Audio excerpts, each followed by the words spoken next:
Je suis Cécile et vous écoutez La Pépite, le tarot pour entreprendre ta vie. La Pépite, c'est 2 rendez-vous semaine. Le mercredi, on se retrouve pour un épisode dédié au tarot avec des invités exceptionnels qui viennent nous partager leur passion. Le lundi, place aux épisodes bonus sur l'entrepreneuriat de vie au sens large. Prêt à faire rayonner ta pépite et à entreprendre ta vie avec le tarot? C'est parti! Quand j'ai découvert récemment Ethan Moore, cartomancien humaniste et tarologue, ça a été pour moi une évidence de l'inviter sur La Pépite. Ethan est très investi dans son métier de cartomancien, ça fait 13 ans qu'il exerce et il a une vision très intéressante de l'entrepreneuriat dans les arts divinatoires. D'ailleurs, il accompagne des étudiants à apprendre donc les cartes et le tarot et aussi à s'installer. Donc je trouvais vraiment super intéressant qu'il puisse nous rejoindre. Il a accepté pour mon plus grand plaisir et certainement le vôtre quand vous allez écouter cet épisode. J'en profite pour vous passer le message que Ethan organise ces jours-ci une masterclass justement pour entreprendre dans les arts divinatoires. Donc c'est du 1er au 3 mars. À l'heure où on enregistre cet épisode où il est diffusé, on est le 2 mars. Donc n'hésitez pas à le rejoindre. Je vous mets les liens en note de l'épisode. On va parler aujourd'hui de son parcours, de ce qui l'a amené à être tarologue, de son parcours d'entrepreneur. Il va aussi nous donner des conseils très concrets pour bien s'installer professionnellement, pour pouvoir avoir aussi une bonne posture professionnelle. On va aussi parler de son organisation du temps de travail, enfin tout ça. Vraiment, c'est clairement un épisode super intéressant si vous voulez vous installer à votre compte ou si vous voulez revoir votre façon de fonctionner dans votre métier de cartomancien, de tarologue ou d'accompagnant, justement de consultant dans tout ce qui est domaine spirituel, développement personnel. Sur ce, on plonge tout de suite dans l'épisode avec Ethan et je vous souhaite une très bonne écoute. Bonjour Ethan, je suis Bonjour ravie de Cécile. t'accueillir. Bienvenue à toi. Vraiment, merci beaucoup d'avoir accepté de participer à cet épisode. On va parler de ton parcours dans les arts divinatoires, de ton parcours d'entrepreneur aussi, parce qu'on a souhaité tous les deux vous proposer aujourd'hui pour cet épisode de La Pépite un axe un petit peu différent de ce qu'on a fait actuellement, c'est-à-dire entreprendre dans les arts divinatoires, la posture aussi du tarologue professionnel. Enfin, on va élargir tout ça. Ethan va élargir tout ça parce que lui, Ethan, tu vas nous raconter tout ça. Et Mmh. avant, est-ce que tu peux te présenter? Oui, déjà bonjour Cécile et puis, merci beaucoup en tout cas de m'inviter dans ton podcast et puis de laisser la parole à autant de monde. C'est vraiment très gentil. Je suis très heureux en tout cas de rencontrer tous tes auditeurs et tes auditrices pour le coup. Alors moi je m'appelle Ethan, j'ai 33 ans, j'ai eu 33 ans cette année, je suis, Scorpion, ascendant Capricorne. Voilà, si ça peut intéresser. J'habite en Bretagne et donc je suis cartomancien humaniste, moi je dis. Je suis aussi auteur, je suis formateur et je suis aussi entrepreneur. Voilà, et dans une autre vie, j'étais infirmier. Voilà, infirmier en gériatrie parce que j'adorais, la gériatrie, j'adorais nos aînés, nos anciens, le puits de sagesse et puis, tout ce qui était, s'occuper justement, des, pathologies liées au vieillissement justement et du prendre soin justement de nos aînés. C'était quelque chose qui me passionnait. Ça fait combien de temps que tu es dans ce métier-là maintenant? Alors moi, je me suis installé en 2009. Je me suis installé en 2009 et quand je me suis alors installé, c'est peut-être un bien grand mot puisque j'ai commencé, je pense comme beaucoup, à donner des consultations, gratuitement pour m'entraîner, pour apprendre pendant 2 ans et donc ça, j'ai dû commencer, j'ai dû commencer en 2008. En 2009, j'ai lancé mon entreprise et j'ai réellement commencé, professionnellement, on va dire, oui, fin 2009, début 2010. Donc j'ai passé à peu près 2 ans à m'entraîner et pendant ce temps-là, je faisais mes études, à l'école d'infirmière. Voilà, puisque j'étais en études à l'école d'infirmière de 2008 à 2011 et donc je cumulais un petit peu tout ça à la fois, c'est-à-dire les consultations. À l'époque, internet n'était pas aussi, je dirais développé qu'aujourd'hui, donc on n'avait pas, 36 000 solutions. On avait, des petits quotidiens qui paraissaient des quotidiens gratuits où on pouvait passer des annonces, donc je pense au Top Info, Top Annonce ou ce genre de choses. Peut-être, ça te dit quelque chose ou Oh même nos oui, ça auditeurs, me dit quelque auditrices. chose. C'est Et vieux voilà. tout ça. Voilà, il y avait Viva Street aussi à l'époque, voilà Mais qui tellement, mais faisait, oui. Voilà, concurrence à Le Bon Coin et je disais, «Voyant cherche à s'entraîner, voilà, consultation gratuite, merci de m'appeler» et donc du coup, voilà, c'est comme ça que je m'entraînais et puis petit à petit, quand j'ai commencé à prendre confiance en moi, que j'ai eu des retours des gens qui acceptaient d'être mes «cobayes», on va dire entre guillemets et bien je me suis dit: «Bon, là, je crois que c'est le moment, il va falloir se lancer». Et puis, pour faire simple, à ce moment-là, j'étais donc diplômé infirmier, j'avais terminé, l'école et donc je me suis dit: «Eh bien, je vais, demander à passer, à temps partiel, dans l'EHPAD dans lequel je travaillais pour pouvoir développer mon projet». Tout le monde était au courant et puis j'ai obtenu un 30. Donc je suis passé de 100 à 30 pour pouvoir développer, mon activité qui était déjà bien lancée puisque j'avais déjà beaucoup de demandes et puis j'ai participé à un reportage télé donc pour la chaîne Énergie 12 qui s'appelait Tellement vrai et suite à ce reportage télé, eh bien, j'ai été licencié de la maison de retraite dans laquelle Ouh! j'étais. Donc la vie m'a d'une certaine façon m'aider à lâcher les 30 derniers qui restaient de mon travail d'infirmier et à partir de ce moment-là, eh bien, je n'y suis plus jamais retourné et je n'étais, c'était en 2012 et depuis 2012, voilà, c'est, mon métier, à temps plein depuis 2012. Voilà.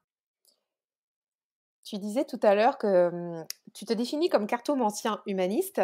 Alors c'est quoi Oui. pour toi un cartomancien humaniste? Alors, cartomancien, c'est, une personne déjà qui utilise les cartes, déjà. Que ça soit un oracle, que ce soit un tarot, c'est la définition même de la cartomancie. C'est vrai qu'aujourd'hui, quand on pense cartomancie, on pense surtout cartomancie traditionnelle, jeu de 32. C'est vraiment, voilà, la première association d'idées qui se fait autour de la cartomancie. Mais sauf que si on regarde un petit peu la racine, eh bien la cartomancie, ça englobe effectivement les oracles, et on pourrait dire oraclemancie. On pourrait parler des tarots, alors on parlerait peut-être pas de tarologie, mais plutôt de taromancie. Et puis, eh bien, on va avoir aussi le jeu de 32, et là qu'on appellerait cartomancie ou 32mancie, ou il y a peut-être un autre nom, mais en tout cas, je ne le connais pas, s'il y a un nom spécial en tout cas pour celui-ci. Et humaniste, pourquoi? Parce que je pars du principe que les cartes sont des outils créés par l'humain, et on peut le voir notamment au niveau du tarot et où le sens et la signification ont été donnés par l'humain justement. Alors ont été cherchés par l'humain par exemple pour le tarot de Marseille et ont été spécialement créés par exemple dans le cadre du Rider-Waite. Donc par l'humain, pour aider l'être humain. C'est-à-dire que pour moi les cartes sont un outil pour aider l'humain. Alors est-ce que cartomancien est un vrai nom de métier? Sans doute pas. Comme métier, on pourrait dire plutôt conseiller de vie, quelque chose comme ça, puisque c'est vrai qu'en général, en consultation, on reçoit des gens qui sont dans le flou, hein, qui sont dans le flou parce que, ils sont dans une période un peu problématique, où ils ont une thématique de leur vie un peu floutée, et ils aimeraient, voilà, qu'on les aide justement à dégrossir un petit peu tout ça. Soit d'une manière active en choisissant la bonne voie, la bonne direction. Alors quand je dis la bonne voie, la bonne direction, c'est celle qui est bonne pour elle, hein, pas bonne de manière normée et comme si c'était, voilà, un chemin absolument à prendre. Et puis, il y a aussi des gens qui, plus d'un côté, on va dire divination, viennent là pour savoir un petit peu ce que leur année, je dirais, leur réserve un petit peu, voilà, de manière très, divinatoire, sans forcément avoir de problématique, viennent chercher des éléments d'information sur ce qui pourrait justement advenir, de leur année. Et le côté humaniste, eh bien, lie, je dirais un petit peu les 2. Ce côté peut-être guidance, réflexion, conseil, accompagnement et ce côté en même temps divinatoire. Alors est-ce que parfois on flirte avec la frontière de l'utilisation psychologique? Je dirais oui, assurément. Voilà, flirter. Je vais simplement dire flirter, parce que pour moi l'utilisation, psychologique, serait plus une utilisation, je dirais, dans un cadre, peut-être plus thérapeutique. Vraiment avec une utilisation encore plus projective, hein, des cartes, des supports et qui serait plus dans le cadre d'une introspection personnelle, d'un regard de soi sur soi et qui permettrait, je dirais, de se questionner et peut-être plus en regard de manœuvres de défense ou de structures psychiques ou de ce genre de choses, quoi, pour le coup.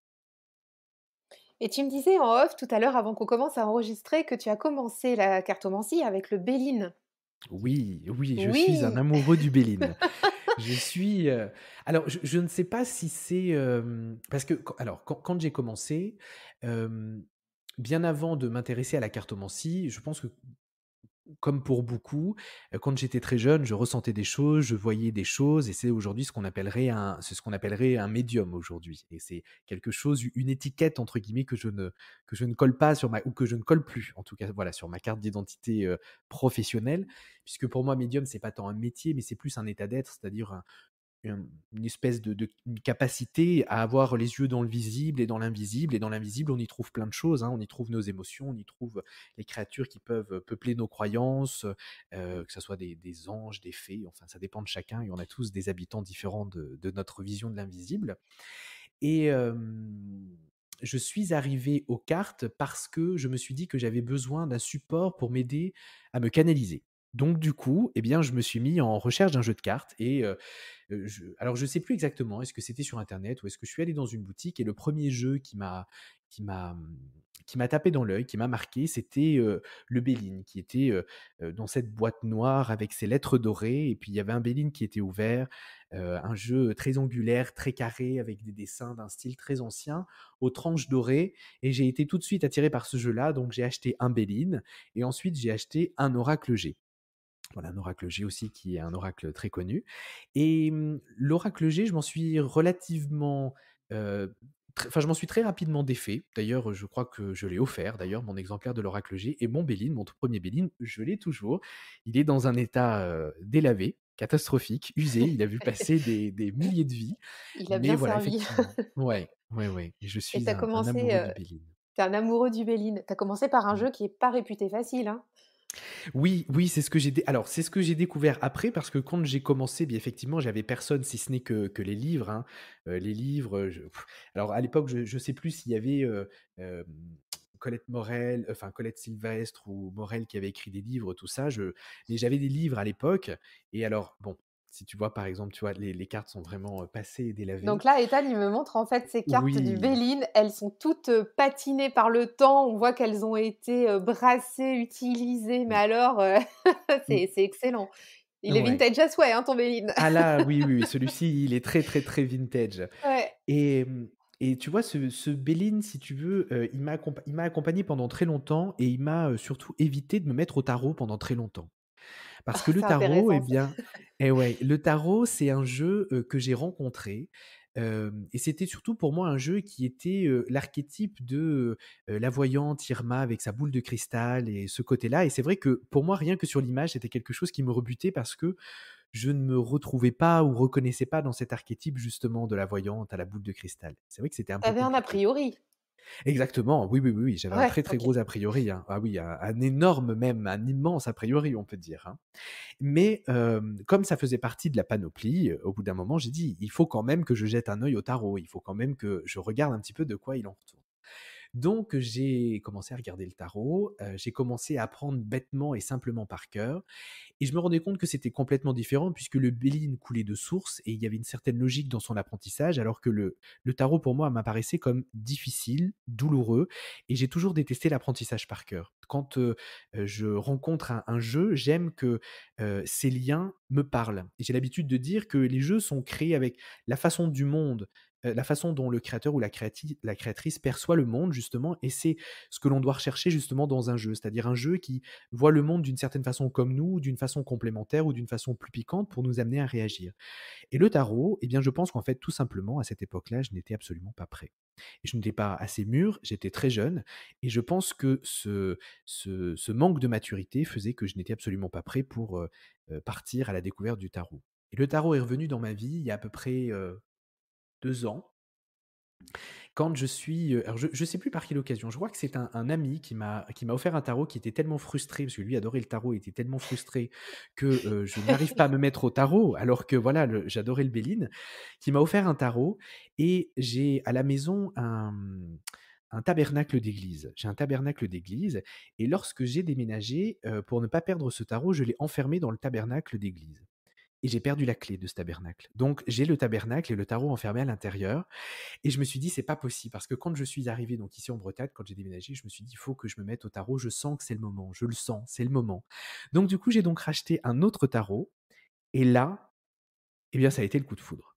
Et depuis ce moment-là, eh bien, je n'ai plus lâché le tarot, et je crois que j'ai tout fait. Le tarot Rider, le tarot Marseille, j'ai tout fait. J'ai des Besançon, j'ai même découvert quelque chose qui m'a ravi, que, le mage Edmond, qui a fait, l'oracle de Béline, avait créé également un tarot, et donc du coup, ça m'a permis de raccrocher les 2 univers au final, et aujourd'hui, je pour rien au monde, je ne lâcherai le tarot. Voilà, donc le tarot et Béline sont mes 2 jeux. Et attends, ton tarot, il est toujours enfermé dans ton tabernacle d'église? Ah bah, ce tarot-là, oui, il est toujours enfermé dans mon tabernacle d'église, Mais toujours. non! Depuis, j'ai plein d'autres tarots, mais ce tarot-là est toujours dans le tabernacle et C'est incroyable. j'ai beau tout retourner, je n'ai pas trouvé la clé. Alors, surtout que, juste pour la petite anecdote, j'étais en Ardèche en vacances et j'avais un ami qui voulait m'emmener dans un hangar à brocante et je lui dis: «Écoute, j'aimerais trouver un tabernacle d'église». Alors me demande pas pourquoi un tabernacle d'église, je sais pas, ça m'a pris comme ça et il me dit: «Bah, écoute, demande au ciel». Et je dis: «Écoutez, là-haut», moi je suis très croyant, je dis: «Écoutez, là-haut, j'aimerais un tabernacle d'église, trouvez-moi un tabernacle d'église et s'il y en a un, je l'emporte». On va à la brocante, il y avait un tabernacle d'église. Oh, je dis: «Incroyable». Je le prends et le tenancier de la brocante me dit: «Mais par contre, j'ai un petit souci, il me manque la clé de ce tabernacle». Ah! Je dis: «Mince, c'est un problème» et il était fermé. Il me dit: «Continuez votre tour dans le hangar et puis je vais voir si moi, dans mes boîtes à clés, je trouverai pas une clé qui irait justement». Je continue le tour, je trouve d'autres objets un petit peu religieux, des bougeoirs, Saint-Joseph, ce genre de choses. Et puis, au moment de revenir à l'entrée du hangar, il me dit: «J'ai trouvé une clé». On prend la clé, il l'ouvre, elle ouvre le tabernacle vide, impeccable. Je repars avec le tabernacle et c'est cette même clé que j'ai perdue et que je ne retrouve pas. Impossible de la retrouver. J'ai tout Ah, fait. c'est Le incroyable. pendule, le tout, impossible de retrouver où est cette clé. Et j'ai pas envie de briser le tabernacle qui est une jolie boîte en marbre qui malheureusement a Bah déjà oui. souffert. Je pense que c'est pour ça qu'il s'est retrouvé à la brocante. Et j'ai pas envie de le brusquer. Donc du coup, eh bien, j'ai racheté des tarots. Voilà, j'ai racheté des tarots à côté, Et ce qui m'a permis d'étoffer la collection, quoi. j'adore ton histoire, c'est incroyable. Et Mmh. et alors les premiers tarots que tu as achetés, c'était quoi? Des tarots de Marseille, des Rider-Waite? Le tout premier Rider, que tu as acheté? le Rider? Rider, ouais, le OK. tout premier, ça a été un Rider, un bon vieux Rider, même pas le Radiant, le vrai Rider, voilà, le vrai Rider, voilà, de Mmh. base. Ensuite, je suis passé sur le Rider-Waite de Emmanuel Iger. Voilà, et alors je ne sais jamais si on Très dit bien. Iger, IG, voilà, je ne sais Moi non jamais, plus. mon Dieu, voilà, Emmanuel, voilà, si tu m'écoutes, je m'en excuse, ça fait plusieurs fois que j'écorche ton nom, je suis sincèrement désolé. Et donc Alice Laverty aussi qui a fait l'illustration de ce jeu qui est magnifique. Oui, il Et est puis après, magnifique. alors là, voilà, après je suis parti, le Lightseer Tarot, après, là j'en ai un que je viens de commander qui est le Marauders Map, Tarot, Oui. donc c'est un tarot, voilà, de l'univers Harry Potter. J'ai aussi reçu le tarot de Marseille de Camoin et Jorodowski, parce que alors là, c'est ma grande lubie du moment, voilà, Camoin, Jorodowski, donc je dévore Jorodowski. Alors moi, j'ai une particularité, c'est que j'écris sur mes jeux. Voilà, moi j'écris dessus. Alors là, toutes les oreilles puristes vont dire: «Mon Dieu, mais comment se fait? C'est catastrophe, Ethan, comment fais-tu?» Bouchez-vous les Oui, oreilles, exact, voilà, exactement. On prend mon Béline. Alors il y a des écritures anciennes, des écritures neuves, mais voilà, il y a des grand bien te écritures. fasse! Montre-moi une Voilà. carte, alors, bah, vous Alors la verrez je pas, vous qui nous cherche, écoutez, mais voilà, tu vois? j'ai la Voilà, primeur. Oh bah oui, dis donc. Alors, en fait, donc voilà, Ethan est en train de me montrer une carte, il y a des inscriptions, des mots-clés de ce que je vois et c'est un petit ça. peu partout, mais c'est pas écrit au marqueur non plus, hein, c'est quand même assez C'est light, hein. Oui, c'est du bic. Voilà, Ouais, c'est j'écris au ça. bic et c'est des annotations que je fais dans le cadre de la pratique. C'est-à-dire que lorsque je pratique, que je découvre de nouvelles associations, de nouvelles choses qui me viennent, eh bien, je les note justement sur les cartes pour venir enrichir justement les connaissances parce que je suis toujours en train d'essayer de donner un sens, je dirais plus pointu, plus poussé, c'est peut-être pas exactement le bon terme, mais, peut-être plus adapté, plus moderne. Et si on prend par exemple, alors le tarot a été facilement, je dirais adapté avec toutes les nouvelles sérigraphies qui existent maintenant. On peut facilement trouver des tarots qui sont, très modernes et qui peuvent nous parler. Et je pense notamment au Light Sears Tarot qui est un tarot, très inclusif, très voilà, où tout le monde peut s'y reconnaître dedans. Mais quand on a des vieux jeux comme par exemple le Béline c'est quand même un jeu, si je dis pas de bêtises, qui doit dater des années 1860, même donc par le Magédemont, même si, Béline l'a ressorti, après, ou même 1850, enfin je veux pas dire de bêtises, mais dans les années 1800, plus de 1850, ça parle que ce que je dis, moi ça parle, enfin ce que je dis, c'est que ça parle un vieux français, ça correspond à un autre siècle, à une autre époque, à une autre façon de voir la vie, qui n'est plus celle que l'on a aujourd'hui, et il faut réactualiser ces jeux, les réadapter justement pour en faire quelque chose de concret et d'utilisable, parce que c'est mon métier, et donc il faut que les jeux eh bien, parlent aux gens pour leur vie de tous les jours, leur vie d'aujourd'hui, quoi. Et tu es collectionneur du coup, un petit peu? Alors collectionneur ou alors oui et non. Je vais te dire pourquoi. Je le suis devenu par la force des choses parce que je fais des reviews pour ma chaîne YouTube. Donc je le suis devenu parce que voilà.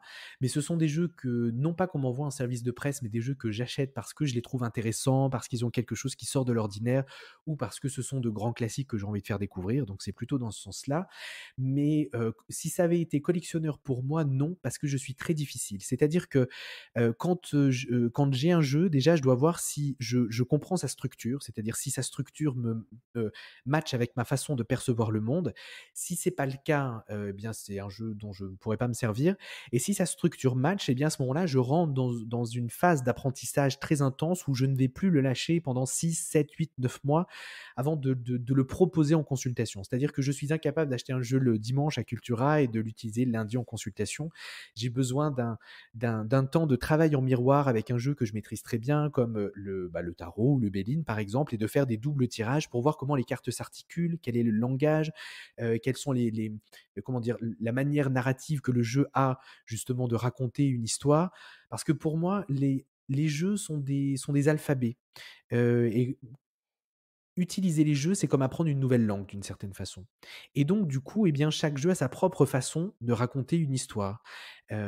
Chaque jeu va avoir des cartes différentes et qui, lorsqu'on les assemble, vont représenter des concepts différents. Donc l'objectif, c'est de comprendre les structures de chaque jeu et de les vivre plutôt que même, je dirais, que de les apprendre, puisqu'on a tous des représentations différentes, et de faire en sorte, eh bien, qu'on utilise cet outil de manière, pointue, précise, parfaite, c'est compliqué parce que la perfection n'existe pas, mais au moins voilà, précise et pointue.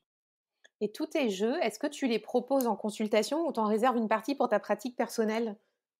Non, alors déjà, moi, je me tire très peu les cartes. Je me tire les cartes, une fois dans l'année, il y a une semaine, voilà et toute ma famille sait que c'est la semaine entre Noël et Nouvel An et alors là, c'est le grand défilé, voilà, on s'était c'est très ritualisé, très protocolaire du coup donc c'est cette semaine-là où si on a envie de me demander un tirage, où on vient me le demander.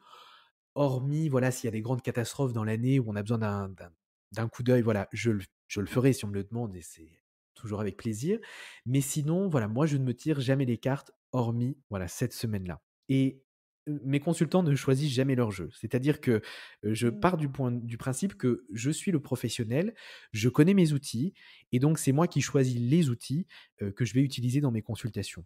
Alors, par exemple, si tu veux, lorsque j'utilise le tarot, je vais adapter, enfin, ou je vais choisir un exemplaire du tarot qui, moi, va me sembler en accord avec la sensibilité, soit de la question, ou soit la sensibilité du consultant. Si je vais être, par exemple, sur une question qui va être beaucoup plus de l'ordre de l'émotionnel, beaucoup plus de l'ordre de la recherche spirituelle, de la réponse à une quête spirituelle, je vais plus facilement, par exemple, partir, pourquoi pas, dans le Light Seer Tarot.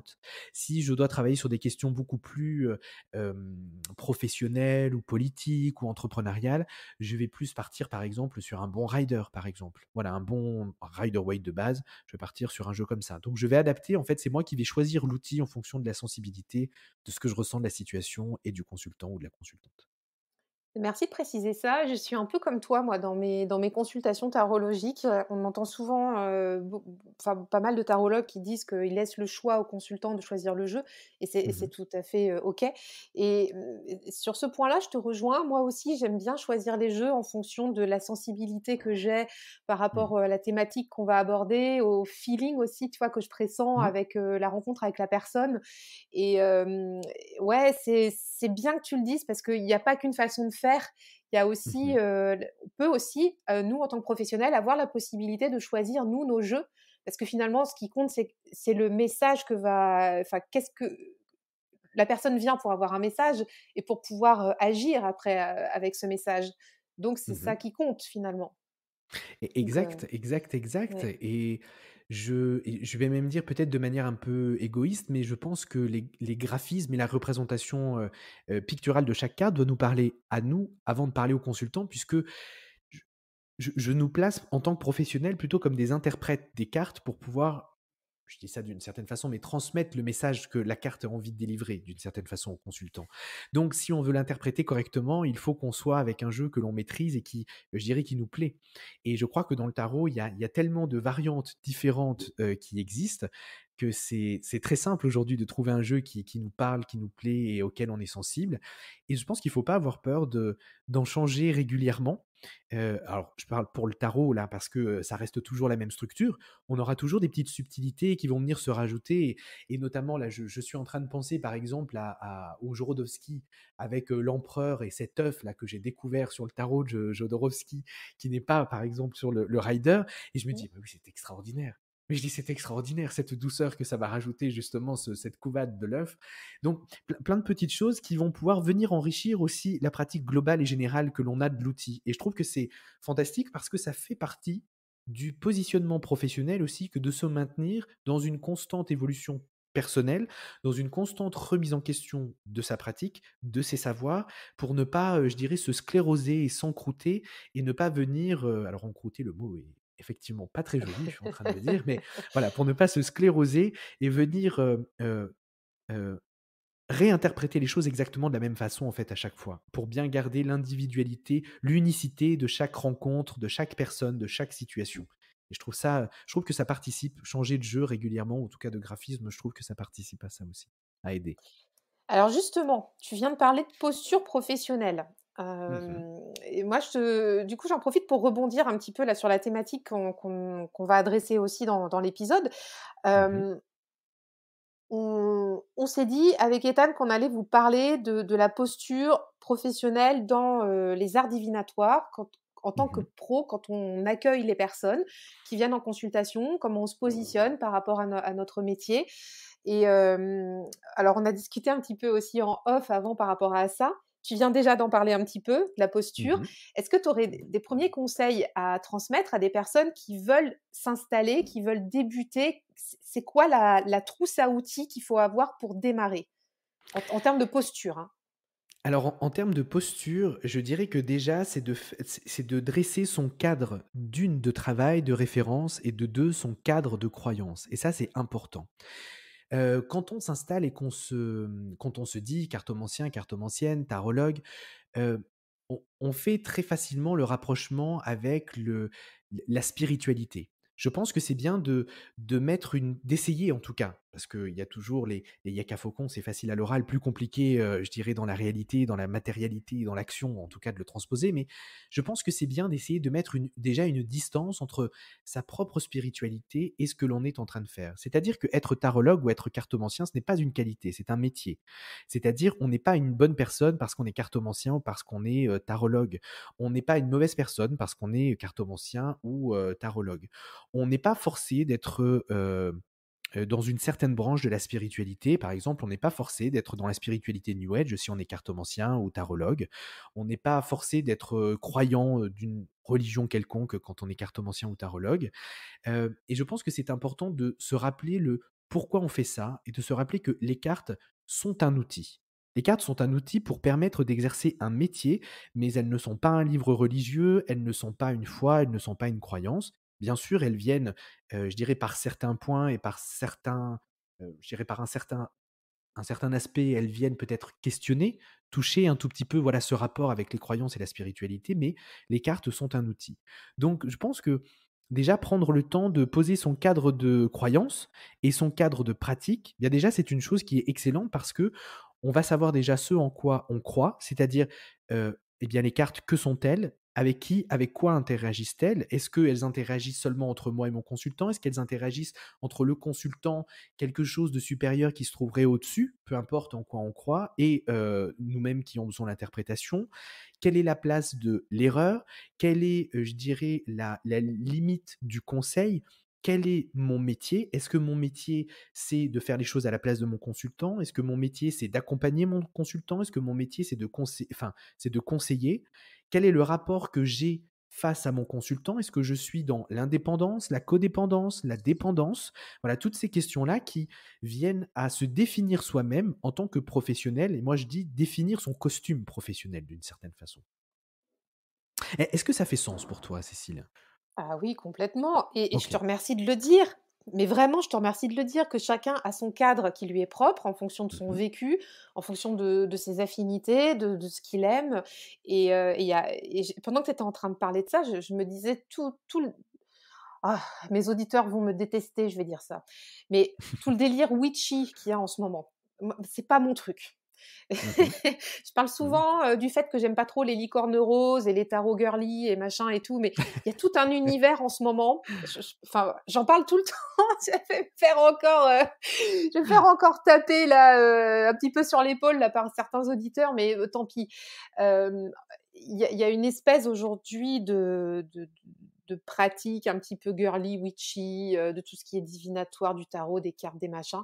Et c'est pas parce Mmh. que ça, c'est amené par un système marketé, que c'est forcément, une pratique universelle, d'accord? Mmh. Et moi, je le ressens comme ça. Donc effectivement, ici, par exemple, dans mon bureau, que tu vois là pendant qu'on est en train d'enregistrer, bah, j'ai pas d'hôtel, j'ai pas enfin j'ai un lieu où je peux Mmh. poser un porte-carte, avec, une petite statue où je peux mettre, des vœux dedans, mais c'est pas un hôtel, Mmh. c'est un endroit, comme ça et je brûle pas de l'encens, je fais pas des trucs, voilà. C'est ma pratique. Après, je trouve ça très bien chez les autres si ça leur fait du bien, en fait, tu vois? C'est c'est pour ça que je te dis, Et ouais, merci tout de à l'avoir fait. dit. C'est cool, en fait. Chacun est différent. Exact, et je pense en fait qu'il y a de la place en fait pour toutes les pratiques, et c'est intéressant ce que tu soulèves parce que, il y a des phénomènes de mode un petit peu comme ça, on le voit. Alors moi j'aime bien dire, voilà, 13 ans, comme je te disais un peu en off, je commence à en être un peu fier maintenant, ça voilà, ça fait un petit bout de temps donc je commence à en être fier. Mais, i on voit, il y a des phénomènes de mode qui viennent et qui repartent, et et je dis, voilà, il y a de la place pour tout le monde. L'important, c'est d'aller vers un professionnel ou une professionnelle qui nous corresponde à notre foi, notre croyance, qui voilà, si bah, moi je ne crois pas, aux licornes, par exemple, eh bien, je vais pas aller voir un ou une tarologue, si je dois aller voir quelqu'un qui, va me faire des liens avec des licornes, par exemple, tu vois? Donc, mais encore une fois, c'est pas une raison pour que le tarot devienne otage des licornes. Voilà. Parce que, bah, i alors, en plus d'ailleurs, ça me fait un petit peu sourire parce que quand on prend la représentation de la sorcière, très witchy, dans les bois avec ses plantes, enfin voilà la la mauvaise représentation de la sorcière qui est là, hein, enfin je veux dire voilà, pas la femme de savoir qui sait manier le savoir des plantes, Hildegarde et puis tout ça. Le tarot n'existait pas à cette époque-là, hein. Le Exactement. tarot n'existait pas, hein. Je veux dire, je les sorcières ne tiraient pas les cartes, hein. Les cartes, c'est quelque chose qui date, 14e, 15e siècle. Je veux dire, ces sorcières-là dont on prend la représentation, à mon sens, c'est une représentation qui date, avant le 15e siècle, quoi, hein, bien Oui, avant puis le tu viens de 15e parler, siècle, hein. d'Hildegarde, c'était, Hildegarde de Bingen, oui. des femmes, médecins, en fait, à l'époque, enfin, c'était Mmh mh. des voilà, il y avait rien de spirituel là-dedans. C'était juste le soin, la connaissance, du vivant, enfin, bon, c'est Mmh. enfin, voilà, c'est après c'est notre interprétation à nous, là, aujourd'hui, dans le temps dans lequel on est, qui fait tout ça. Et Mmh. c'est intéressant. Alors tu vois, tu viens d'utiliser le terme spirituel, tiens, et tu vois, il y a une petite chose alors super intéressante, sur laquelle il serait peut-être un voilà, juste une petite minute, c'est qu'est-ce que la spiritualité? Parce que c'est vrai qu'aujourd'hui, la spiritualité est, on pourrait dire peut-être d'une certaine façon branque-ballée dans tous les sens, et il y a tellement de choses qui existent, de possibilités, de courants possibles qu'au final, beaucoup de mots, ont été, je dirais, dénués de leur sens. La spiritualité, c'est quoi? C'est la recherche de sens, du sens de notre existence au regard de notre position dans notre propre vie, au regard du grand tout. C'est la recherche de compréhension du pourquoi j'existe, pourquoi je vis, pourquoi le monde est comme ça, de tout ce qui n'est pas de l'ordre de la matière. La spiritualité, c'est ça. Et la spiritualité est une quête, est une recherche qui fera partie de nous toute notre vie. Donc, tu es une personne spirituelle ou tu n'es pas une personne spirituelle, non, c'est pas un adjectif, ça ne marche pas. Nous vivons, donc nous sommes forcément spirituels. Et ce que nous cherchons, ce sont des réponses. Et les réponses, elles nous sont apportées par différents courants, que ce soit des courants scientifiques comme les mathématiques, comme la physique, mais comme aussi la philosophie. Alors la philosophie, ça, on ne le range pas dans le côté scientifique, mais par exemple la philosophie, les relations interpersonnelles. Et puis on peut avoir la religion, quelle que soit la religion. Et puis on peut avoir des courants qu'on va appeler des courants de pensée spirituels, comme par exemple le New Age, comme la Wicca, comme voilà, qui alors certains considèrent ça comme une religion, d'autres comme un courant de pensée spirituelle, et qui viennent apporter des réponses à notre quête spirituelle. Mais la spiritualité, ce n'est que ça, ce n'est qu'une quête. Et c'est pas parce qu'on pratique le tarot ou la cartomancie qu'on est spirituel. C'est non, tout simplement. Et Vas-y. je pense qu'on peut redire aux personnes qui nous écoutent que si vous êtes, attirés par le paganisme, par la Wicca, Mmh. on a fait un épisode récemment sur l'hellénisme, enfin tout type de pratique, le christianisme en religion ou autre, on va pas non plus s'épancher sur la différence entre la spiritualité et la religion, mais vous comprenez bien ce que Mmh. je veux dire. C'est grand bien vous fasse parce que encore Bien une fois, sûr. chacun de nous est différent. On a tous des atomes crochus avec des choses différentes et c'est ça qui fait la richesse aussi de nos relations et de notre monde. Donc c'est un voilà, laissez-vous porter vers ce qui vous attire et ce sera juste. 3000 d'accord, et il y a pas, de réponse meilleure que d'autres, quoi. C'est vraiment ce qui parle à soi, à son cœur. Alors, on va dire à son âme, c'est-à-dire c'est à soi-même, hein, au final, hein, puisque voilà, Mmh. notre âme, c'est nous, mais voilà, ce qui vous parle à votre cœur, allez-y, suivez-le. Du coup, ça amène aussi, le rapport, je dirais peut-être parfois un peu conflictuel entre l'entrepreneuriat et la spiritualité, l'argent et la spiritualité. Parce qu'effectivement, si, eh bien, on ne dispose pas forcément de la bonne définition de départ de la spiritualité, c'est sûr que ça peut très rapidement devenir conflictuel avec le rapport à l'argent. Et quand bien même, si on n'a toujours pas une définition assez correcte de ce qu'est l'argent, qu'on n'a pas défini clairement pour soi qu'est-ce que l'argent, ce à quoi ça sert et comment on l'obtient, ben c'est sûr que de devenir entrepreneur dans, je dirais, la cartomancie, ou la taromancie, la tarologie, peu importe comment on l'appelle, ça peut presque vite devenir un gros mot.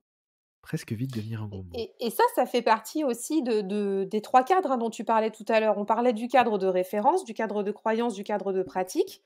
Bon, la Mmh. pratique, on en a parlé, hein, Mmh. faites comme vous pensez juste avec les jeux que vous toi, tu aimes choisir tes jeux, moi aussi. Il y en a qui aiment que le consultant choisisse, chacun fait comme il veut. C'est pareil aussi, il y en a qui aiment tirer les cartes, d'autres qui aiment que ce soit le consultant qui tire, il y a pas de règle. Ça, c'est Exact. le cadre de croyance, d'en parler. C'est aussi, hein, avec le cadre de référence. Finalement, Mmh. l'argent, ça vient dans quel cadre alors? Dans le cadre de croyance, là aussi? Alors je pense que ça flirte avec les 2 cadres, c'est-à-dire le Mmh. cadre effectivement de croyance, le rapport que l'on a, avec l'argent, ce que ça symbolise pour nous, et aussi le cadre de structuration de l'activité. Alors là, on peut pas forcément, enfin, je dis le cadre, c'était pour rester dans les mots qu'on utilisait précédemment, mais je pense que comme toute activité, eh bien, ça doit nécessiter un plan, une structuration, et je pense notamment, lorsqu'on se lance, moi je vois beaucoup, de mes élèves quand ils se lancent, la première des choses, c'est calculer leurs tarifs. C'est-à-dire la 1re des choses, ils ne se demandent pas ce qu'ils vont faire, ils ne se demandent pas comment ils vont le faire, ils calculent leurs tarifs, et leur premier objectif, c'est de se dire: «Je vais mettre un tout petit tarif parce qu'au moins comme ça va attirer du monde». Eh bien, je dis: «Voilà, c'est ta première grande erreur en tant que bébé entrepreneur. C'est ta première grande erreur, et c'est très bien comme ça parce que, eh bien, il faut faire des erreurs pour apprendre et pour pouvoir s'en relever. Mais pour pouvoir se relever de ces erreurs, eh bien, il faut surtout ne pas avoir, je dirais, alors, on va pas je ne vais pas dire pensée limitante, mais de d'arrière-pensée ou de choses bloquantes qui vont être là derrière pour nous empêcher justement de nous relever, sinon c'est le cercle vicieux assuré. Travailler dans, la cartomancie, les arts divinatoires, ou même que ce soit, l'énergétique, hein, les soins énergétiques, ou voilà toutes ces professions qui sont des professions, parallèles, qui sont peut-être pas forcément, socialement très bien connotées, eh bien ça demande quand même, d'avoir ce qu'on appellerait, un business plan. C'est-à-dire d'avoir un cadre, de savoir de où on part, de où on va, et eh bien comme n'importe quelle entreprise, de faire tourner son entreprise avec 4 piliers essentiels. Le premier, ça va être l'acquisition client. Le deuxième, ça va être la fidélisation client. Le troisième, ça va être la posture. Et puis le quatrième, ça va être le prix. Et ça, eh bien, c'est les bases essentielles. Que ça plaise ou non, c'est les bases essentielles. Et l'univers n'a rien à voir là-dedans. Votre banquier peut-être, mais malheureusement, l'univers, il n'a pas grand-chose à voir là-dedans. Parce que si ça tourne mal, c'est le banquier qui va venir sonner à votre porte, c'est pas l'univers, hein. Exactement. Alors, voilà, après on est tous pareils, on peut tous se dire, c'est qu'on avait une leçon de l'univers à apprendre si ça tourne mal, bien Soit. sûr, et puis voilà, hein, on aime bien, je dirais, voilà, même moi, hein, des fois, il y a des quand je fais des choses mal, quand je prends des mauvaises décisions, je dis: «Oh, c'est que ça ne devait pas se faire comme ça». Effectivement, ça me met Tu un devais peu de baume au apprendre. cœur et je me mets un peu de douceur, voilà, je me mets un peu de douceur, mais si quelque chose se passe mal, c'est bien souvent, c'est parce que j'aurais pris une mauvaise décision, et je crois que ça, eh bien, il faut assumer cette posture et ce rôle justement d'entrepreneur, d'entrepreneuse, ou de commerçant, commerçante, de chef d'entreprise, peu importe comment est-ce qu'on s'appelle, en se disant: «Voilà, oui, c'est mon métier. Cartomancien, cartomancienne, tarologue, thérapeute, ce n'est pas une qualité, c'est mon métier, c'est mon expertise, c'est mon savoir que j'ai développé et c'est mon savoir aujourd'hui pour lequel je suis rémunéré et pour lequel je vais tenir un tableau de gestion de mon activité. Et pourquoi on a cette croyance au début quand on démarre qu'il faut mettre des petits tarifs? Parce que je pense alors ça ça n'engage que moi, hein, c'est très personnel, mais je pense que c'est une manière de se rendre désirable. Tu sais, il y a ce rapport de force où les gens pensent qu'ils doivent se vendre, mais moi je trouve ça horrible. Donc on les voit faire des promotions sur leurs consultations, ça ne m'est jamais arrivé. Je n'ai jamais fait une promotion sur mes consultations parce que je ne suis pas un produit à vendre. Je ne suis pas un produit, j'ai une expertise qui est un service. Tu vois? Je fais la différence entre les 2. Alors pourquoi on met des petits tarifs? Bien parce que c'est une façon rapide et simple de se rendre, je dirais désirable, donc aimable et peut-être de se dire: «Eh bien voilà, je vais être aimé ou vu plus facilement si j'ai des petits tarifs, donc les gens vont venir à moi». Mais on oublie de se poser la question: «Est-ce que les gens qui vont venir à moi avec ce petit tarif, est-ce que ce sont des gens qui, ont le même système de croyance que moi? Est-ce que ce sont des gens qui vibrent comme moi?»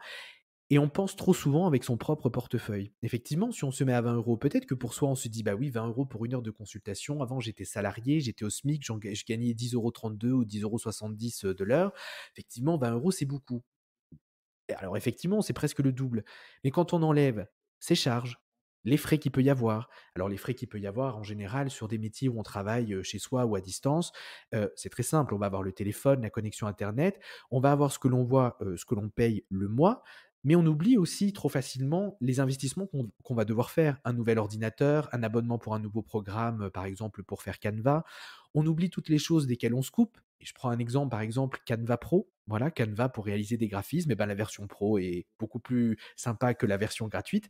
Mais effectivement, elle doit coûter 11,90 € ou 12 €. Donc si on est tatillon à 12 € près, eh ben, effectivement, si une consultation c'est 20 €, eh bien, c'est compliqué de se prendre un abonnement à Canva Pro, quoi. Et c'est tout un cercle qui s'enchaîne et qui fait que, alors je vais pas dire on n'attire pas l'abondance parce que j'ai du mal avec cette notion de vibrer et d'attirer l'abondance, mais on ne se constitue pas une sécurité financière pour gérer son entreprise. On parle même pas de net, de ce qui va rester à la fin du mois pour se verser un salaire, une rémunération et se gratifier du travail et de l'expertise qui a été mise au service de ses consultants. Non, là on parle de charges nécessaires au déroulement de son activité. Les cartes de visite, ça coûte de l'argent, un site internet, ça coûte de l'argent. Se former pour apprendre comment gérer son activité, ça coûte de l'argent parce que c'est pas inné, ça tombe pas du ciel. Son assurance professionnelle, ça coûte de l'argent. Et oui, vous êtes cartomancien, cartomancienne, vous devez quand même avoir une RCP. Alors il y a pas beaucoup d'assurances qui prennent, mais il y en a quand même, ça existe. Voilà, toutes ces petites choses-là et donc c'est important de structurer son activité pour que tout puisse passer et être rémunéré à la hauteur de ce que vous souhaitez et chacun, je dirais, voit son souhait de rémunération au niveau où il le souhaite et tout est OK, je dirais, dans ce domaine-là pour que vous soyez, rémunéré et gratifié pour les services que vous avez rendus, l'aide que vous avez apportée. C'est important parce que c'est pas plus gratifiant de être mal payé que d'être bien payé quand on a aidé l'autre, hein. Je vais même dire une petite chose, votre expertise, votre talent, elle n'a pas de prix. Qu'on vous paye 10 € ou qu'on vous en paye 50, ça n'a pas de prix. Votre consultation, elle sera excellente de la même façon. Elle sera fantastique. Votre aide sera incroyable, exactement de la même façon, que ce soit pour 1 €, 5 €, 10 €, 50 €, ça sera la même chose. Par contre, la différence, elle se trouvera où? Elle se trouvera dans votre liberté d'esprit. Parce que si vous êtes rémunéré 50 €, ça veut dire que vous aurez de quoi mettre de côté pour ne pas être stressé et surtout pour ne pas devoir enchaîner les consultations et vous fatiguer et vous épuiser. Parce qu'on oublie trop souvent que lorsqu'on travaille, eh bien, dans nos métiers, on travaille dans des métiers de la relation d'aide. Et la relation d'aide, eh bien, l'énergie pour pratiquer la relation d'aide, elle n'est pas infinie. Au contraire, elle est très limitée. Et lorsqu'on dépasse, eh bien, un certain nombre de rencontres humaines, eh bien, on s'épuise, on se fatigue. Et lorsqu'on est épuisé et qu'on est fatigué, eh bien, comment faire pour aider des personnes à remonter la pente si nous-mêmes, on est déjà sur la pente descendante? Et et tu as aussi, le fait de devoir travailler beaucoup, beaucoup, beaucoup, sans pouvoir prendre de pause, tu vois? Dans ton mois, par exemple, Mmh. sans pouvoir se dire: «Là, je suis 3 jours off», tu as toujours le clignotant qui s'allume parce que tu vas pas remplir ton agenda de consultation si tu factures trop bas. Mmh. Donc ça, Bien tu as sûr. pas de sas de soupape, en fait. C'est Bien pas une ouais, pas bien en termes d'équilibre énergétique tout ça, hein. Mmh. ouais, alors si tu veux, par exemple, si on regarde ça un petit peu appliqué dans la pratique. Alors moi, de toute façon, il y a rien à cacher. Pour une séance, moi, je demande 70 € pour une consultation. J'ai un rythme de travail qui Sur, est tr 1 heure? C'est ça? Alors pas 1 heure parce que j'ai du mal à tenir 1 heure. Moi, c'est plutôt 45 minutes et Ouais, après ça OK. dépend des gens. Des fois, je pousse un peu. Je mets 45 minutes parce que c'est, comment dire? Ma façon protocolaire de faire Mmh. puisqu'il y a un cadre et donc faut que je voilà, ma manière de dérouler la consultation, voilà, je respecte, ce timing-là. Mais il y a des fois où ça va être 40 minutes et puis des fois ça va être, 1 heure. Tu vois? C'est vraiment en fonction des gens. Voilà, on peut un peu dépasser, un peu moins, ça dépend. Voilà, c'est très humain dépendant, quoi, pour le coup. Il y a pas de chronomètre, disant: «Le sablier de madame Irma est terminé, au suivant». Non, non, non, non, non, non, il y a pas voilà, il y a pas ça, il y a pas ça.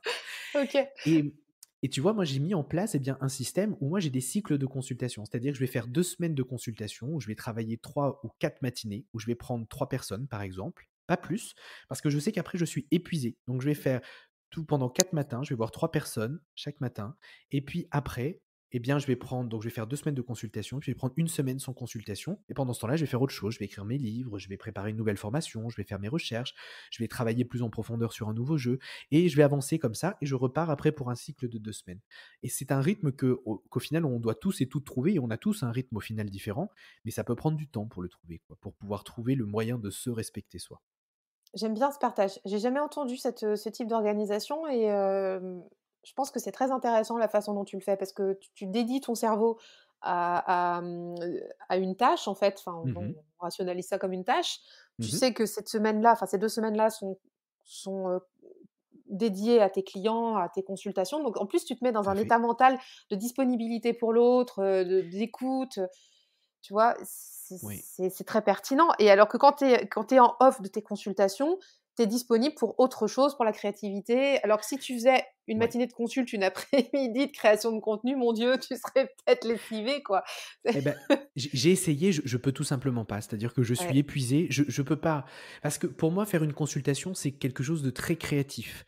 C'est très le cerveau explose dans tous les sens et moi, je suis passionné par l'humain. Enfin, je pense que pour faire ce métier-là, de toute façon, il faut être passionné par l'humain, mais donc du coup, je me souviens de la plupart des rencontres. C'est-à-dire, on me consulte aujourd'hui, on me revient me voir dans un an, on me redonne 2 3 éléments, je m'en souviens, pop, ça fait pop dans la tête, ça revient, ça parce que l'histoire des gens, leur histoire de vie m'intéresse parce que je découvre des parcours de vie, des métiers incroyables, des gens d'une résilience extraordinaire qui donnent des leçons, enfin qui me donnent des leçons dans leurs consultations et c'est enfin waouh! Je me dis enfin c'est incroyable. La beauté humaine, la diversité humaine, la grandeur humaine, mais on voit de tout, même la bassesse humaine, hein, on voit tout et je trouve ça incroyable et extraordinaire et j'ai envie et j'ai besoin de ce temps qui est pleinement dédié. C'est-à-dire que si par exemple, bah, la personne se rend compte qu'elle a oublié une question dans sa consultation, elle va m'envoyer un email, je vais une fois que j'ai terminé mes consultes, je vais la rappeler, on va en rediscuter, on va reprendre le temps et puis c'est pas une nouvelle consultation, je redemande rien, ça fait partie de l'amour du métier et on y va, on est parti, mais ce temps-là, effectivement, il leur est dédié et c'est le système que moi j'ai trouvé. Alors après, bien sûr, on peut dire: «Oui, mais il faut être disponible à toute heure pour les gens». Non, non, non, non, non. Non, non, non. Il y a pas on n'a pas à être disponible à toute heure pour les gens. On est des professionnels, on a notre mode de fonctionnement. Moi, j'ai des horaires. Mes horaires, pour l'instant, c'est le matin. Alors moi, je suis très saison dépendant, hein. En hiver, c'est le matin, en été, c'est l'après-midi. Voilà, donc je change, hop là, quand on change de saison, je switch et puis c'est voilà, le matin et je peux comprendre que parfois, pour certaines personnes qui sont, par exemple, commerçants, indépendants, qui doivent ouvrir leur boutique à 9 heures, un rendez-vous à 9 heures, c'est pas possible. Eh bien, les gens le savent, ils me passent un coup de téléphone, on s'arrange, bah, je dis: «Allez, bah, je vous prends à 8 heures». Bah, au lieu de terminer à midi ou à 13 heures, je vais terminer 1 heure plus tôt, par exemple. Je vais décaler. Il y a toujours cette petite souplesse, mais si on me demande une consultation un dimanche après-midi à 21 heures, enfin un dimanche soir à 21 heures, c'est niet nein nicht. C'est ce Oui, parce voilà. qu'on va pas se mentir, la personne, elle a pas que le dimanche à 21 heures pour trouver, un créneau pour faire la consultation avec toi. Il y a, Ah bah, alors je dirais quand même. peut-être que dans son emploi du temps, pour elle, elle n'aurait que ce temps libre, mais moi je prends le parti de me dire: «Bah, c'est que je devais pas être, voilà, je devais pas être Oui, votre c'est ça. professionnel, il faut que vous trouviez quelqu'un d'autre». Voilà, parce que je sais que si je fais cette fleur-là, je finirai par en faire une deuxième à quelqu'un d'autre et encore une troisième et je vais me retrouver, mangé, happé, absorbé et je vais être fatigué pour les autres consultations qui vont venir et c'est pas possible. Être professionnel, c'est aussi, mettre tout en place pour être dans des conditions, toujours, optimales, ni trop peu, ni pas assez pour, je dirais se savoir bien pour pratiquer correctement. Il y a des jours, où, bah, quand je prends la première personne, je vois que c'est difficile, je vois comment la consultation se passe et puis si au milieu de la consultation, je sens que c'est pas ça, que je suis pas connecté, que j'y arrive pas, que ça parle pas, je lui dis: «Écoutez, je suis désolé, on va s'arrêter là pour ce matin». Je lui explique pourquoi, je lui dis: «Écoutez, là, il y a un truc, ça colle pas, ça connecte pas, c'est pas fluide, il y a quelque chose». Je dis: «Je vous propose qu'on réessaie, peut-être dans 2 jours, dans 3 jours, on va voir ce que ça va donner». 1re possibilité ou deuxième possibilité, on annule, et puis, bah, je vous fais le remboursement de la séance, tout simple.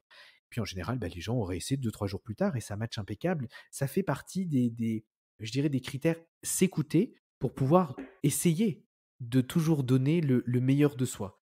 Et je dis bien essayer parce que malheureusement on n'est pas constant. Ça serait tellement plus simple si on pouvait être tout le temps constant et un peu en mode machine, mais malheureusement non, ça ne marche pas comme ça. Ah non, ça ne marche pas comme ça. Mais ce que j'entends dans ce que tu partages, c'est qu'il y a aussi un gros travail derrière de connaissance de soi, d'apprendre à, Mmh. à s'écouter, à se positionner. Là, ce que tu viens de nous partager, ça rentre dans le cadre de pratique. Très clairement, c'est aussi de se positionner dès le début, à savoir comment, où est placée notre énergie. Toi, tu parles tu vois, en hiver, c'est le matin, en été, c'est l'après-midi. C'est Mmh. aussi poser ce cadre et l'honorer, ce cadre, parce que si on s'y tient pas, bah, déjà, on se fait pas confiance à soi-même, donc déjà se faire confiance à soi-même là-dessus et puis, et c'est ce que tu disais, en fait, au tout début, tout à l'heure, définir tout ça, Mmh. qui on est, comment on veut bosser et hem et voilà, enfin, moi, je trouve que c'est hyper pertinent ton partage, merci beaucoup. Ah bah, avec plaisir. C'est définir qui l'on est déjà pour, dans un premier temps, le respect de soi en tant Mmh. que professionnel, puisque nous sommes notre propre métier d'une certaine façon. Et donc, nous sommes notre propre outil, même si nous, par extension, les cartes sont là, mais nous sommes notre propre outil. Si nous sommes cassés, fatigués ou abîmés, les cartes resteront sur la table, il ne se passera absolument rien. Donc, c'est important de prendre soin de soi pour que, en étiquetant nos propres règles, eh bien, les gens puissent comprendre nos règles et se dire, bah, elles me vont, ça me va, j'y vais, ou ça me va pas, j'y vais pas. Et c'est complètement OK et de ne pas être comment dire? Un espèce de débit à consultation quoi, d'une certaine façon, Bah, pour oui. garder, voilà, ce côté alors, il y en a qui savent très bien le faire. Je me rends compte en le disant, ça fait un peu péjoratif. C'est pas dans le sens péjoratif que je le dis, mais c'est dans le sens, il y a des gens qui sont capables, voilà, d'enchaîner, de faire beaucoup de consultations à la suite, d'autres qui ne sont pas capables et tout est complètement OK. Tout est complètement OK dans l dans la limite où on se connaît soi et où on pose exactement son propre cadre de référence, de pratique et où on se respecte pour respecter son consultant. C'est important parce que si on se respecte pas, on c'est difficile d'offrir le meilleur de soi à son consultant. On parlait de l'argent aussi juste Ouais. avant et donc on parlait des petits tarifs, tu nous as partagé tes tarifs à toi de consultation. Si Mmh. on change aussi tout le temps, si on a cet état changeant dans nos tarifs, ça perturbe aussi le consultant parce qu'on peut se dire Bien aussi, tu sûr. vois, il y a des promos, il y a pas de promo ou alors, ah bah, pendant 2 mois, ça va être ce prix-là, les 2 mois d'après, ça va être un autre tarif. En fait, ils s'en sortent plus, Mmh. les gens, ils comprennent plus. Comment, Oui et puis alors, il faut bien comprendre que l'activité de consultant, consultante, hein, praticien, praticienne, c'est une activité qui n'est pas enfin qui fonctionne toute l'année. Mais je pense que vous vivez, tout le monde, les auditeurs et enfin, on vit tous dans le même monde avec le même calendrier. On a ce qu'on appelle la saisonnalité, c'est-à-dire qu'il y a des moments où il y a des vacances. Donc quand il y a des vacances, mmh, bah, il y a moins de demandes et puis on a des périodes qui sont des temps forts, comme par exemple le mois de décembre, le mois de janvier, où là, on sort d'une période, voilà, où il y avait, beaucoup de demandes, où on peut avoir 3, 4, 5 semaines d'attente dans les rendez-vous. Moi, je suis déjà monté jusqu'à 6 mois d'attente. Alors, c'est pas que ça me fait plaisir. Alors pour mon ego, bien sûr, ça me fait plaisir. Moi, je suis personnellement très content, mais je suis désolé parce que je ne peux pas recevoir les gens rapidement qui pourraient en avoir besoin de manière très rapide. Donc ça, c'est souvent un problème. Et puis là, eh bien, au moment où on enregistre ce podcast, on rentre dans une période un peu plus flex, un peu plus creuse. En plus, on est dans une saisonnalité marquée par l'élection présidentielle, donc du coup, ça fait que voilà, les gens ont autre chose à penser, peut-être moins de temps pour penser à eux, et ça fait partie du métier aussi. Il faut le prendre en compte. Et c'est pas parce qu'on a moins de demandes ce mois-ci qu'il faut absolument lancer une opération promotionnelle entre guillemets pour pouvoir remplir son agenda, se brader pour remplir son agenda. Vous voyez, tu vois, c'est un peu le truc un peu automatique, facile à faire et rapide. mmh. Non, c'est pas le, c'est voilà, c'est pas forcément très bon sur le moyen ou long terme, en tout cas pour l'image.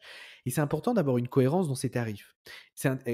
Ça me fait sourire parce que l'autre jour, je suis retombé sur un vieil article ou une vieille page de capture que j'avais fait, une vieille capture d'écran de quand j'avais commencé.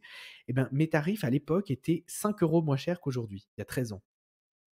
Donc tu vois comme quoi, bah, mes tarifs au final sur le lycée n'ont pas beaucoup, je dirais, Ah n'ont non, pas très beaucoup peu. augmenté, hein, ont très peu augmenté, parce que ça ne m'intéressait pas plus que ça de les augmenter, parce que j'en ai pas le besoin, et parce que ça n'a pas de prix comme je disais tout à l'heure, une consultation au final. C'est voilà, 10 €, 50, 60, 100. Il y a même des professionnels qui sont à 150 €, 200 € la consultation et ben, c'est très bien, tant mieux pour eux. Grand bien leur fasse, je dis: «J'ai aucun Et problème avec ça». ils ont les consultants, qui Exact! correspondent. Voilà, c'est ça. Exactement, c'est ça, je veux dire et puis s'ils sont, à l'aise avec leurs tarifs, c'est qu'ils sont à l'aise et que c'est tout est cool, quoi, je veux dire et les consultants sont également aussi à l'aise avec leurs tarifs, hein, donc c'est tout est OK dans ce sens-là. Donc c'est vrai que ne pas changer ses tarifs, garder une régularité, c'est normal. Si, je dirais votre boulanger changeait le prix de sa baguette de pain tous les Oui. matins, et bah, à un moment, vous ne reviendriez pas. Alors, eh bien, d'ailleurs c'est intéressant le parallèle parce que il faut réfléchir aussi à la manière dont vous imaginez votre carrière. Et ça, c'est important. Pourquoi je parle de mot carrière? Parce que si vous vous installez, c'est que vous êtes là pour en faire un métier, vous êtes là pour durer, c'est-à-dire exister dans le temps. Et en existant dans le temps, eh bien, vous allez construire ce qu'on appelle votre base clientèle, votre clientèle. Mais les cartomanciens, les cartomanciennes, les tarologues, les énergéticiens, les énergéticiennes ne sont pas des gens que l'on consulte une fois. Ce sont des gens que l'on consulte avec qui je dirais, on adhère dans leur façon de faire, de travailler, qui nous ont aidés ou au contraire, ça a pas forcément très bien matché. Ça peut être comme un psy, bah, si ça a pas marché avec celui-ci ou celle-là, on va en voir un autre, on essaie quelqu'un d'autre. Enfin, voilà, dans les différentes façons de faire et avec le temps, eh bien, on reste fidèle à son ou sa professionnelle qu'on a pris l'habitude de consulter. Donc c'est important aussi de se dire que je vais suivre des gens. Et moi, je le vois en 13 ans, il y a des familles que je suis avec une, 2, 3, enfin 2, 3, 4 des fois générations, qui m'appellent la grand-mère, la mère, la fille, voilà et on suit toute l'histoire et il y a quelque chose d'extraordinaire, de fantastique et c'est ça aussi qu'il faut prendre en compte dans le sens où on doit avoir une stabilité parce qu'on construit une carrière et c'est important de construire une carrière. On n'est pas juste, ne pas se voir comme des professionnels auxquels on fait juste appel quand il y a un problème. Non, c'est un conseiller de vie, un soutien de vie, un accompagnement de vie. Alors parfois, bah oui, il y a des gens, ils vont faire appel à vous une fois tous les 5 ans. Oui. Parfois, il y en a, ils vont faire appel à vous 2 fois dans l'année et parfois d'autres une fois tous les 2 ans. Ça dépend des besoins de chacun.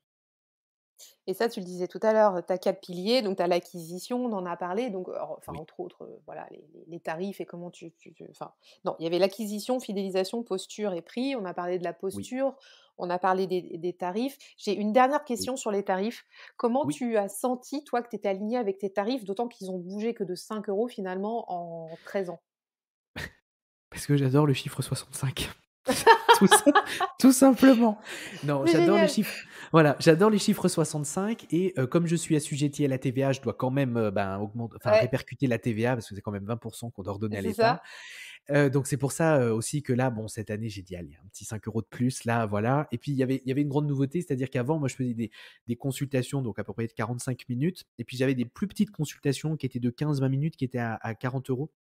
Et cette année, D'accord, j'ai décidé de les enlever parce que c'était, j'en avais trop peu qui étaient réservés. Les gens préféraient des consultations plus grandes et du coup, moi, j'étais embêté avec ces demi-consultations qui prenaient du temps dans l'agenda, qui me laissaient une demi heure de libre où je m'embêtais, ça me fa l'attente me fatigue donc du coup, ça me fatiguait donc je l'ai enlevé. Alors bien sûr, on pourrait dire: «Oui, mais les gens qui aimaient les petites consultations».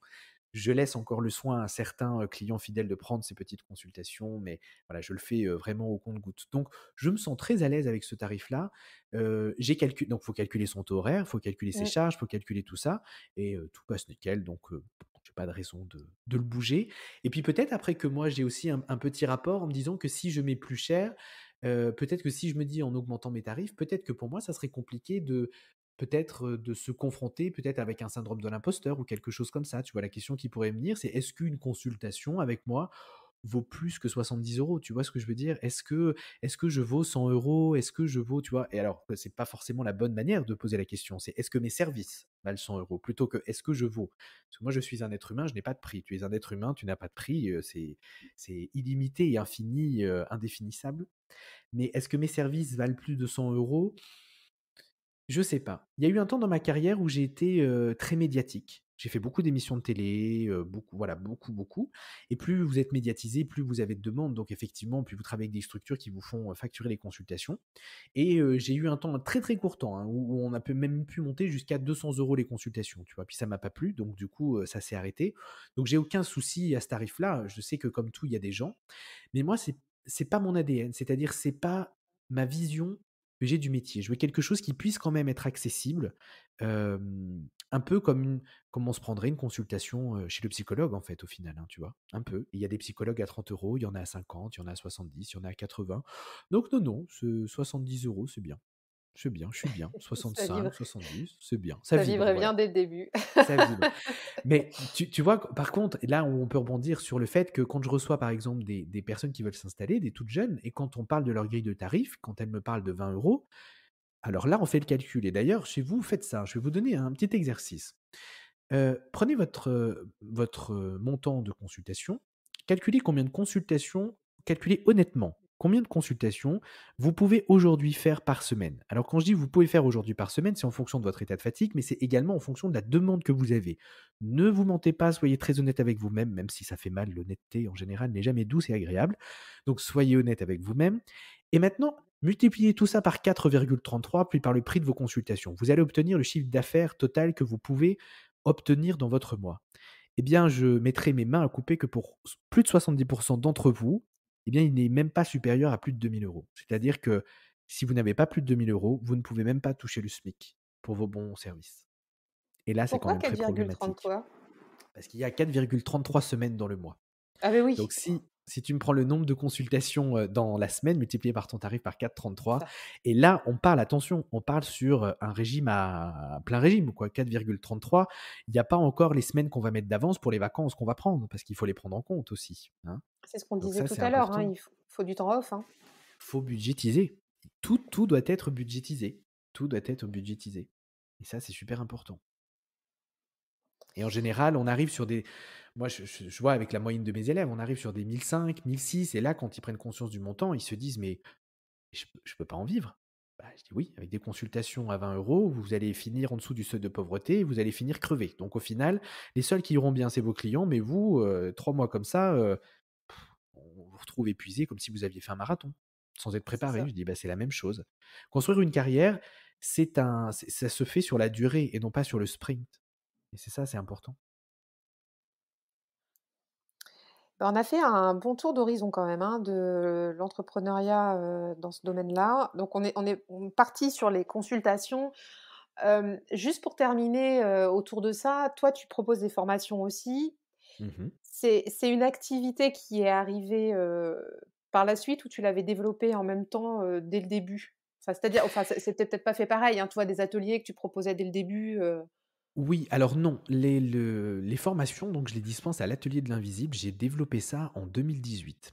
En 2018, pourquoi? Parce que à cette époque-là, alors on peut presque dire, j'ai fait presque un espèce de mini burn-out des consultations, et je voulais plus donner de consultations. J'étais, fatigué, oui, fatigué, épuisé. J'avais plus la place. Alors peut-être parce que c'était une période où ça allait pas forcément bien. En plus, c'était l'année du coup où on a déménagé, il a fallu vendre notre maison. Enfin, on a vendu notre maison, on a déménagé, donc il y avait tout ce joli projet qui s'est rajouté par-dessus, et je pense que j'étais tellement épuisé que j'ai fait un rejet, et pendant 1 an et demi, bah, je n'ai plus fait de consultation du tout. C'est-à-dire que j'ai tout fermé. 1 an et demi, j'ai mis un mot sur mon site: «Je vous remercie de toutes ces années de bonheur en votre compagnie. J'arrête de donner des consultations. Rideau, c'est fini». Tu sais, grande oh mon diva, Dieu! Beyoncé, voilà, Maria Callas, c'est fini.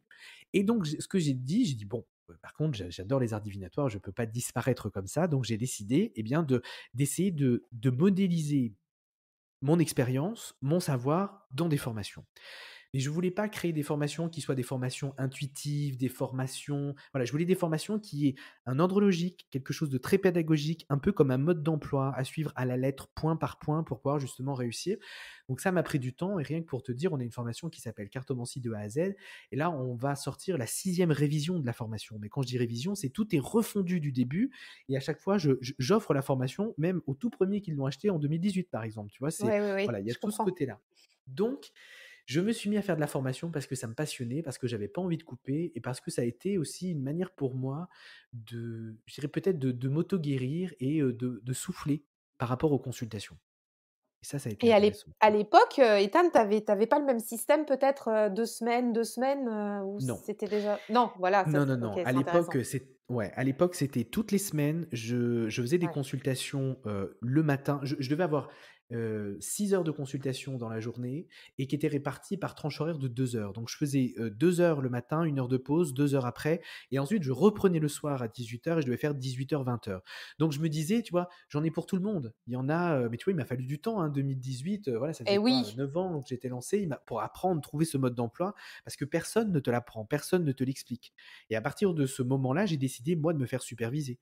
Donc, tu vois, c'était en 2020, j'ai commencé une supervision avec une psychologue, quand j'ai commencé à reprendre les consultations, et j'ai dit, comme tout professionnel de la relation d'aide, je vais me faire superviser. Donc, supervision, mi-thérapie, mi-supervision, ce qui permet d'être super équilibré, de trouver justement des solutions pour fonctionner correctement à son propre rythme. Et ça, c'est hyper important. Donc, à l'époque, non, je n'avais absolument pas ce rythme-là. J'étais débordé, j'en pouvais plus. Dès qu'on m'appelait, je prenais. L'agenda était toujours plein. C'était une époque, d'ailleurs, je me souviens, c'était en février 18. On était en février et il n'y avait plus de place jusqu'en septembre. Et quand j'ai vu ça, c'est là où j'ai pété une durite. J'ai pété une durite. Je dis, mais comment je fais? Je dis, de qui, de quoi, qui suis-je pour que les gens prennent rendez-vous 4, 5, 6 mois à l'avance? Enfin, je dis, c'est n'importe quoi. Et j'ai tout rejeté et moi, je lui ai dit, péter une durite, péter un plomb. Et j'ai dit, c'est terminé. Je dis, je vais jusqu'au bout.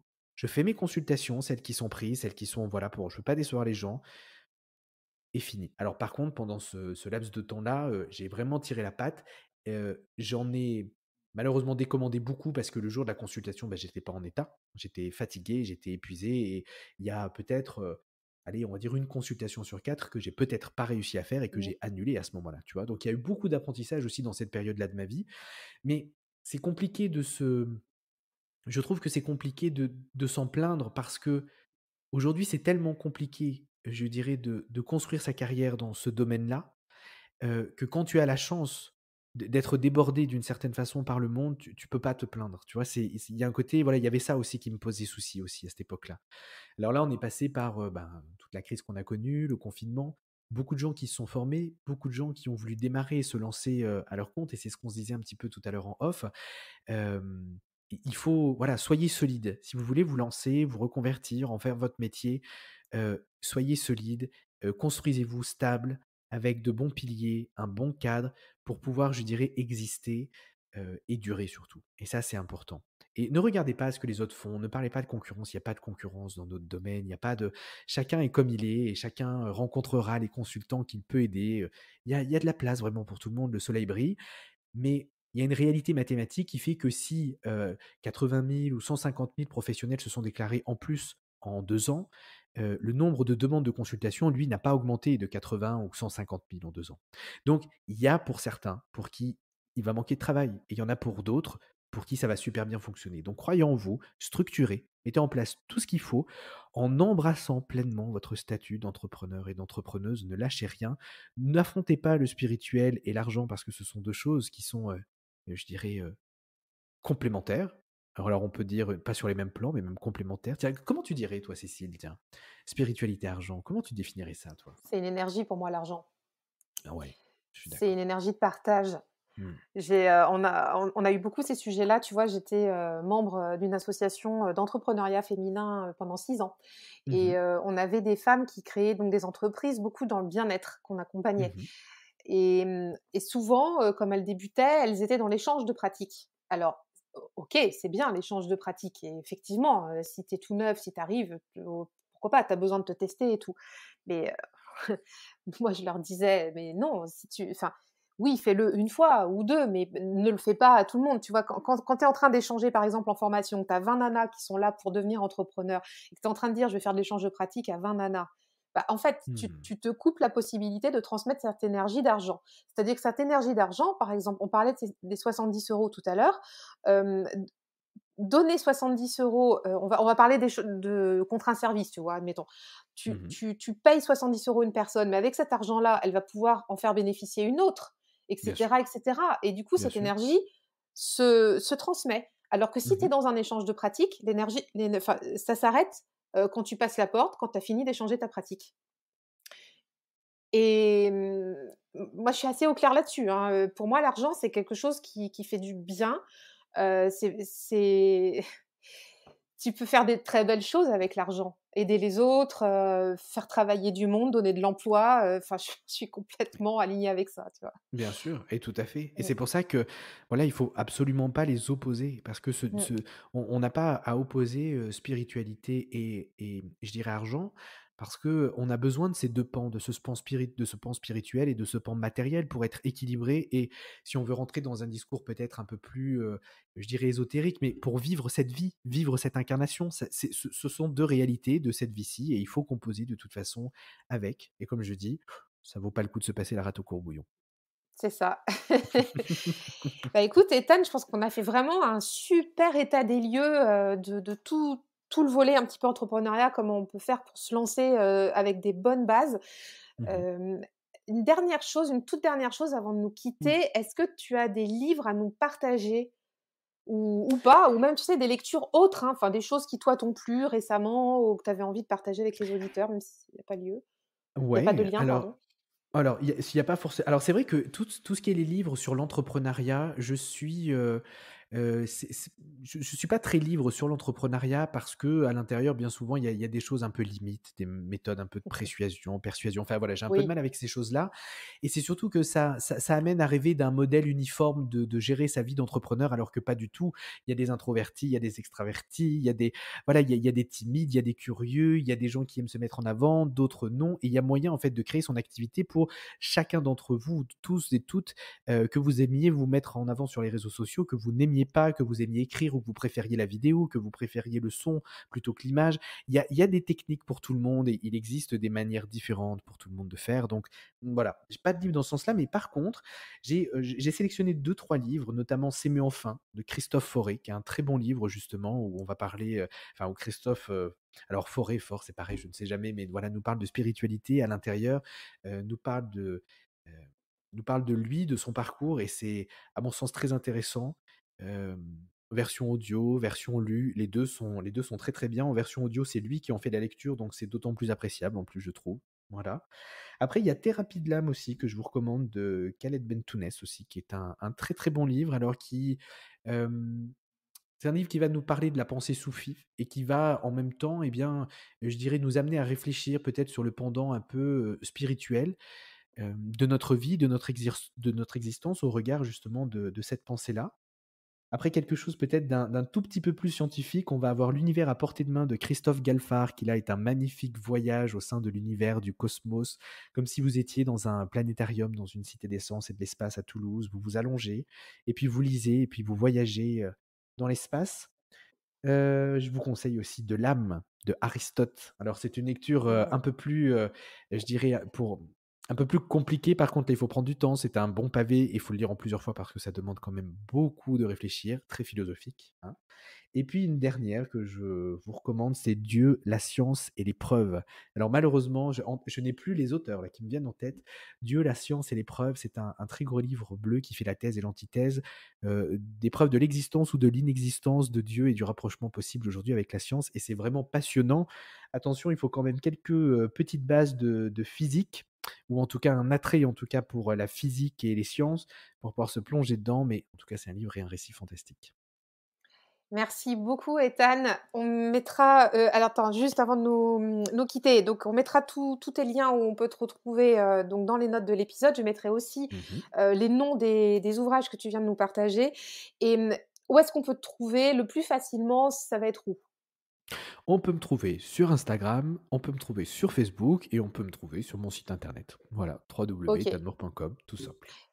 Tout simple et on vous mettra tout ça dans les notes de l'épisode. Un très, très grand merci Ethan pour cet épisode qui a été vraiment très intéressant. J'espère que vous avez trouvé de quoi vous lancer ou vous relancer. Merci À à très toi, avec bientôt. plaisir. Salut, bye bye. Au revoir. Merci d'avoir écouté cet épisode. Pour soutenir la pépite, je t'invite à laisser ta meilleure note et ton commentaire sur Apple Podcast ou ton application favorite. Merci d'avance, tu aides à faire connaître le podcast et pour continuer à échanger sur cet épisode, on se retrouve en DM sur Instagram. À tout bientôt.